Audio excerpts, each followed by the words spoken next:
is no need to fear. Underdog is here. Time again for the Underdog Show, starring that champion of champions, Underdog.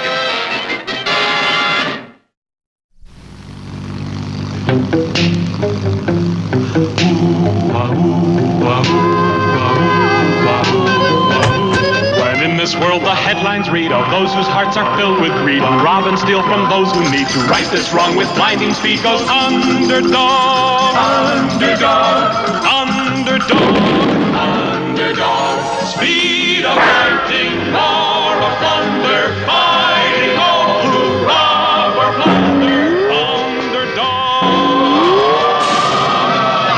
Underdog, Underdog. Riff Raff had stolen the famous Excalibur sword collection from the San Francisco Museum, and the once powerful Underdog was still in the hospital. Look at these headlines. Riff Raff just stole the Excalibur sword collection. Riff Raff has struck. I can't be slow. It's hip, hip, hip. And away I... Well, you can't believe in this place, Underdog. Not till we find out what's causing that pain. While I stay straight, I'm right as rain. But when he bends over, there's a stabbing pain. And tomorrow's his birthday.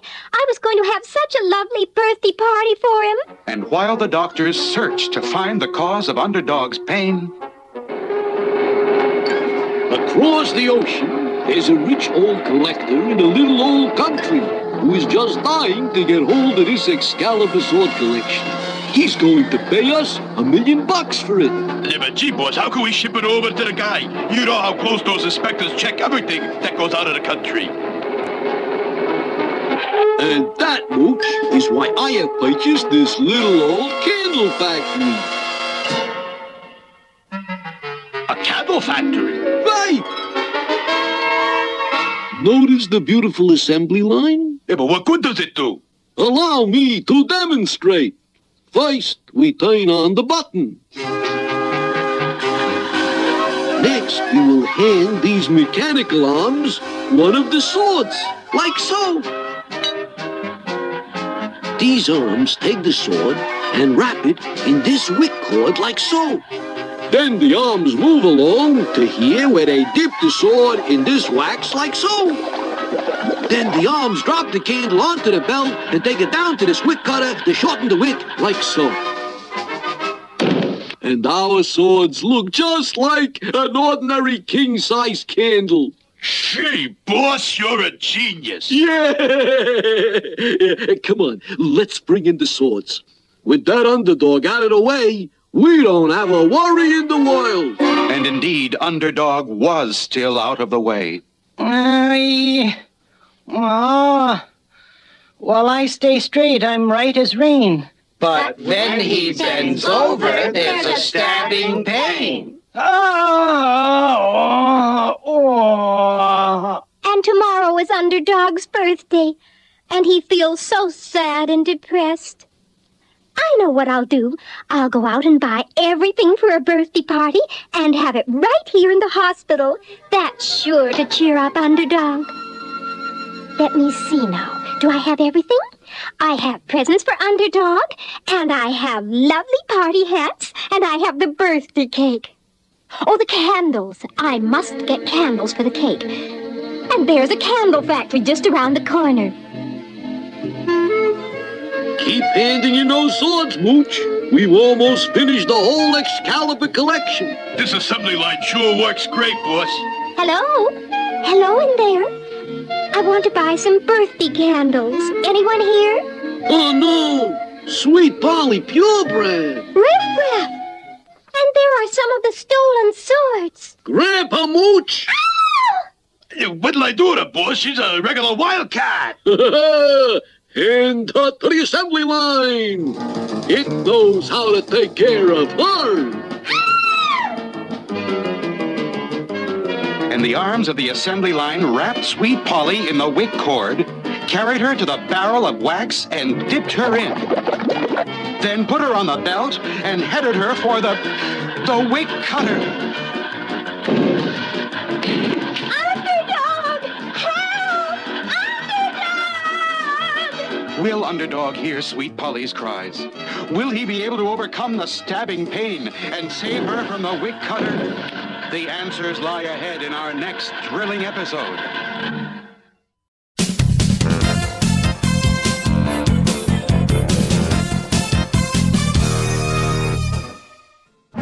At the Megapolis Zoo, today was a very special occasion. Happy birthday, Tennessee. Happy birthday to you. Thank you, Chumley. I'm speechless. Gee, Tennessee, you don't have to speak. Just blow. Blow out the candles. All right. Package for Tennessee Tuxedo. Here you are.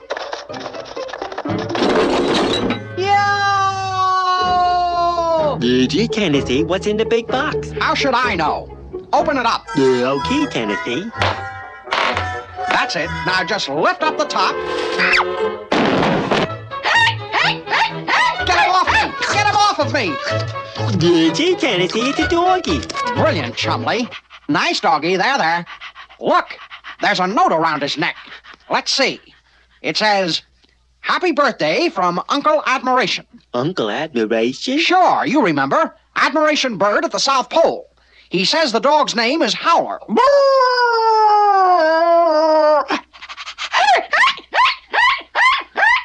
Gee, I guess that's why they call him Howler. Stop that ridiculous noise, Howler. Stanley Livingston won't allow dogs in the zoo. Howler has to go. Stop it. All right, you can stay. I said you can stay. Well, if he's staying, we've got to find a way to hide him before... Listen, someone's coming.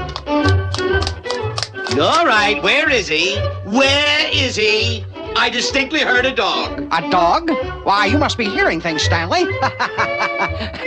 Maybe you're getting dog ear. Now, don't try to be funny. I'm sure I heard a dog barking. Oh, that! That was Chumley. He has a cold with a barking cough. Don't you, Chumley? Not me, Tennessee. Ow! Demonstrate your barking cough, Chumley. Okay, Tennessee. You see, Stanley? That's what you heard. Well, maybe. But just remember, if I do find you have a dog, you'll be scrubbing pots and pans for 6 months. Pots and pans? 6 months? That does it. Get the box, Chumley. We're shipping Howler back where he came from. Shh. Stanley will hear you. Quiet. Okay, you can stay. I said you can stay. Think, Chumley. We've got to find a place to hide Howler. If there is a dog in there, this dog food will prove it. I'll just put it here and see what happens.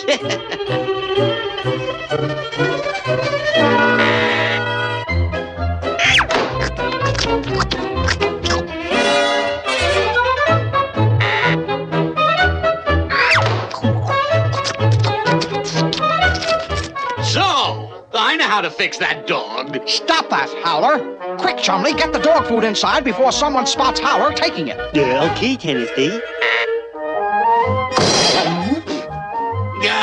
Now I've got you. Why are you stealing dog food? Oh, Chumley loves dog food, don't you, Chumley? Not me, Tennessee. Ow! Yeah, sure. I love dog food. Well, isn't that nice? Here, have some. Well, go ahead, eat, Chumley. Yeah, well, I'm still not convinced. I think you have a dog, and I'll be back. Come on inside, Chumley. We've got to think of a plan. Now then, the question is, where could we hide Howler? Maybe under the rug. Too lumpy. Under the chair. Too long. On the chandelier. Too heavy. No, we've got to get him out of here. Put him someplace where... I've got it. That patch of wood down by Megapolis Lake. We'll hide him there. Nobody ever goes into those woods. But what about nighttime, Tennessee? Poor old Howler will get howling cold. Well, that's his problem. Not again. Cut it out. Stop it. Okay. We'll keep you warm. We'll build you a house. Gee, Tennessee, we don't know how to build a house. No, but Mr. Whoopi does. Come on. We're going to call him and ask him to come over. And soon, Mr. Whoopi, the man with all the answers, rushed to the aid of his friends.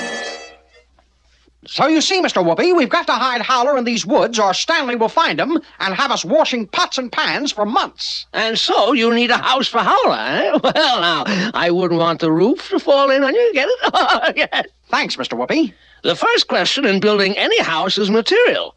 What material do you want to use? Zowie, Mr. Whoopi, I never thought of that. We don't have any material at all. But of course you do, my boy. You have all these trees here which have been marked for cutting. Oh, that reminds me. Never cut a tree without permission. We can make Howler a fine log cabin doghouse. Here, let me show you.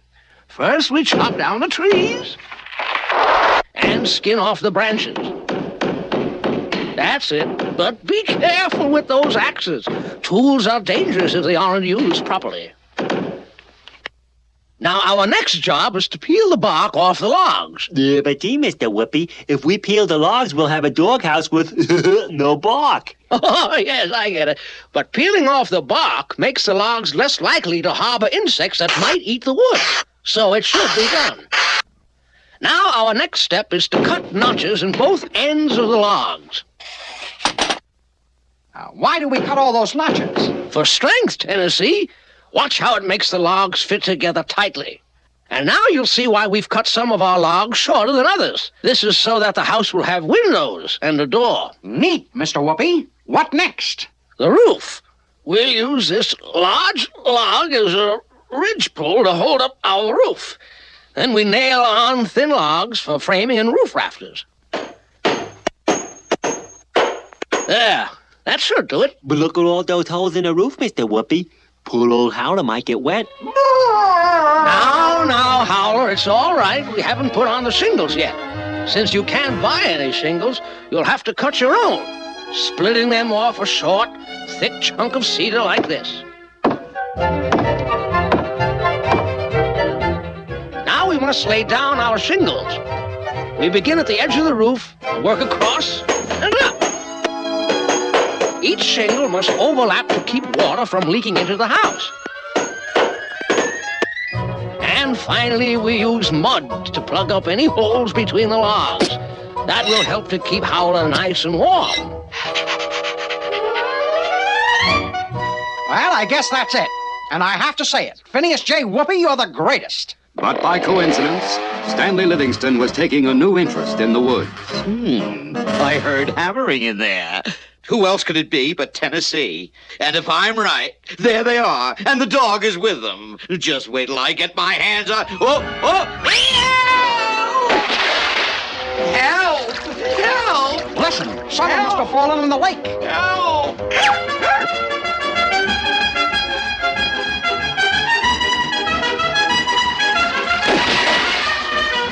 Look, Chumley, it's Stanley Livingston. Now we're in for it. Okay, Stanley, okay. We'll get rid of Howler. We'll put him away. You will not. This dog, Howler, saved my life. He's going to get the best possible treatment I can give him. And for your sake, I hope you built that house well. Because you're going to live in it. I'm moving Howler into your quarters. Well, there you are, Chumley. No matter what happens, we always end up in the doghouse.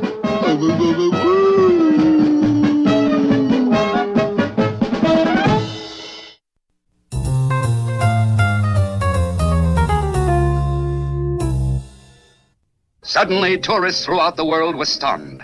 The Grand Canyon was missing. Where once it had been, there was now nothing but water. There was only one thing to do. Operator, get me the hunter. Hunter here. Have nose, will hunt. What's that, Flanagan? Grand Canyon missing? I'll jump right into it. The hunter went to work right away. Now let's find where the Grand Canyon was, and I'll be at the scene of the crime. Ought to be right about here. Nothing but a big old lake. Well, better land as soon as I see someone to ask directions from. Oh, hey, look at there, a bunch of soldiers. All right, now, I saw you soldiers from the air. Quit your hiding. Now, this is no time for games. Now, I reckon you'll believe that I am the hunter.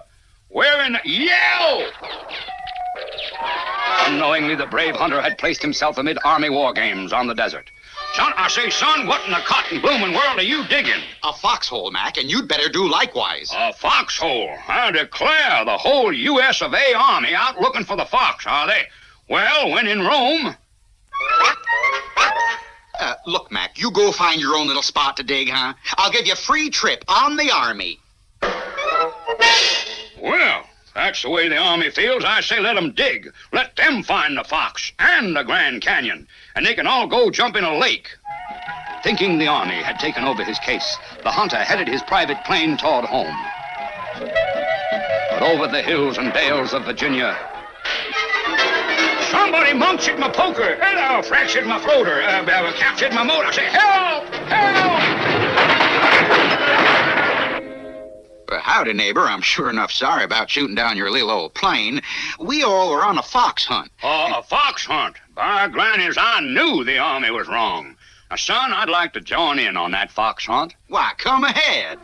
And in only a short while, the hunter was redressed and mounted up for the hunt. By a strange coincidence, at that very moment, nearby, a mysterious but familiar figure was strangely busy. Only my genius would think of filling my new Lost Canyon lake with water from the Atlantic Ocean. But something is punching holes into my pipeline. Actually looks like wild horses. Wild horses? I must be cracking up. Stop, I say stop, horse. Slow down. Now, come on. Ease up there, horsey. Let me down. I say, whoa! Good afternoon, friend. Obviously, horseback riding is not for you. What you should try is my private lake, Lost Canyon Lake. All kinds of water sports at reasonable rates. Just follow this line. What in the cotton bloomin' world is this, son? This, my friend, is just a new kind of path to lead you as the crow flies, straight to Lost Canyon Lake. It looks almost like a water hose big enough big enough to fill the Grand Canyon. Uh-oh. Perhaps, friend, you'd like to try on the skin diving equipment and get moving. My off is only for a limited... Tally ho! Why, it's the fox. So you did flood Grand Canyon with this here pipeline. Come in, Flanagan. I say come in. Hunter here with fox. And that big old lake I flew over is the Grand Canyon. Watch. Hunter, who would have believed you could do it again? The fox and Grand Canyon. The water's pouring away, leaving the canyon in all its natural glory again. How can we show our gratitude, me boy? Well, now some dry clothes would help, and you'd better contact the U.S. Army. They may still be digging foxholes.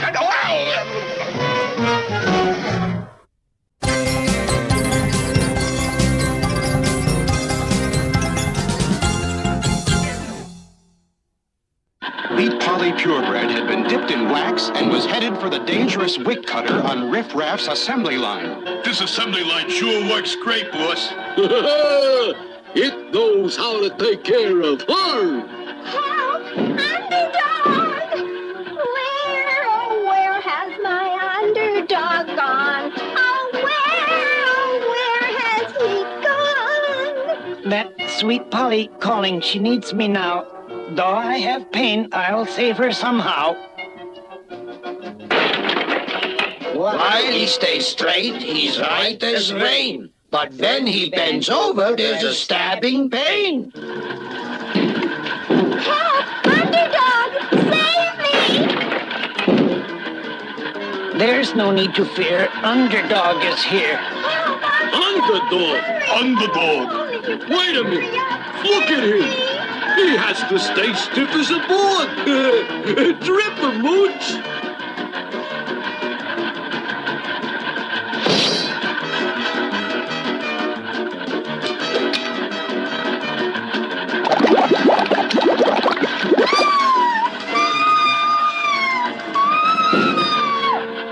That wick chopper can take care of him! Grab the candles and let's head for the truck!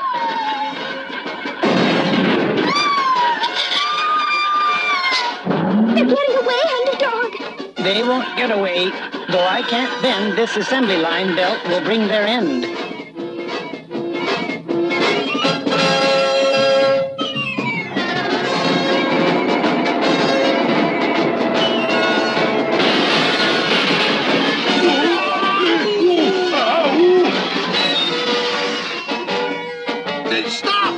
Stop already! We give up!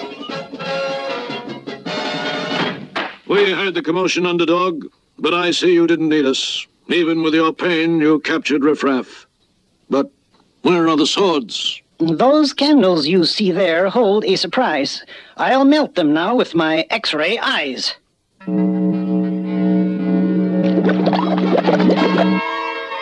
The famous Excalibur sword collection. Don't forget me, Underdog. That's it, Underdog. Now you've taken care of everything. Except his own pain. He still has that. While I stay straight, I'm right as rain. But when he bends over, there's a stabbing pain. We'll all go back to the hospital and have a birthday party for him. That's sure to cheer him up. And so, back at the hospital, the doctors and Sweet Polly and friends gathered around to wish the suffering Underdog happy birthday. But at that very moment... Underdog, I've got terrible news. The manager of the museum says that one of the Excalibur swords is missing. You recovered all of them, but one. One? One? One? I really think you've hit the spot. That missing sword tells me a lot. And quickly, Underdog reached behind his cloak, and sure enough, there was the missing sword. That's what was causing all your pain. It must have been thrown there when you had the train wreck. While he stands straight, he's as right as rain. And when he bends over, he's right again. Happy birthday to you. Happy birthday to you. Happy birthday, dear Underdog. Happy birthday to you. And now, Underdog, make your wish and blow out the candles.